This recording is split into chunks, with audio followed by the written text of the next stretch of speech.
Christiane Amanpour, chief international anchor for CNN, remembers her friend and mentor Barbara Walters, who died on January 30 at age 93 in an exclusive essay.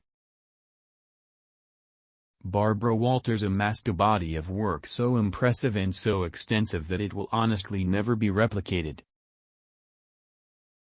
She will forever be the queen of our profession, the queen of broadcast news. She blazed a trail, she was a pioneer. It's said that at least one of her male colleagues sniped that her hiring was a gimmick when she became the first female to co-anchor a network evening news broadcast. Well, decades later, Barbara Walters was still beating the pants off everyone and proving she was no gimmick. I hugely respected Barbara, and I was incredibly fond of her.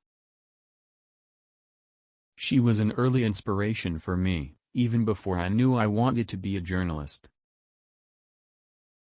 It wasn't just her great Hollywood interviews or her interviews with presidents, first ladies, the ones I saw were the international scoops since I was growing up abroad. In particular, her incredible joint interview with Israeli Prime Minister Menachem Begin and Egyptian President Anwar Sadat after Sadat's historic trip to Israel in 1977, when he became the very first Arab leader to visit.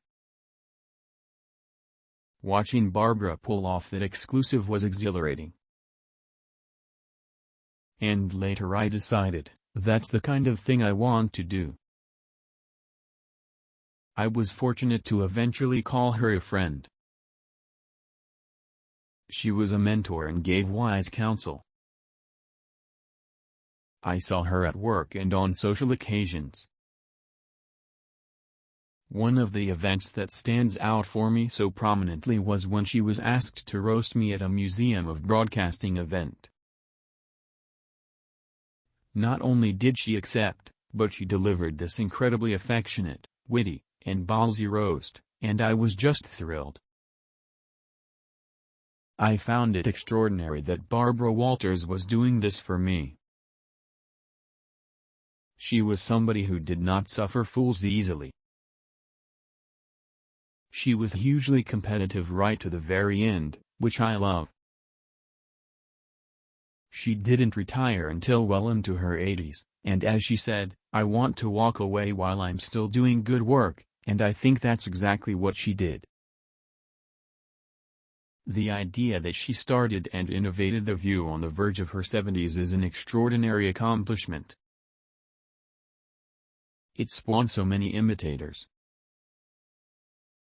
Just like Barbara herself spawned so many wannabes, but she kept the crown. Barbara was obviously someone who roused a lot of jealousy and backbiting, and that's just the nature of the game. When you're first, the most prominent, and often the only, that's the burden you bear.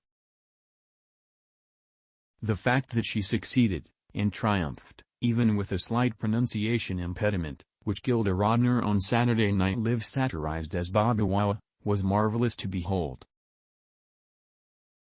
I think, she understood her role as the pioneer and as the warrior queen.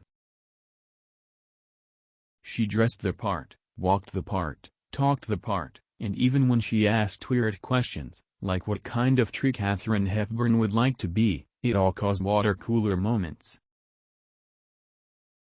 That was her superpower. For decades she was indispensable to the public square.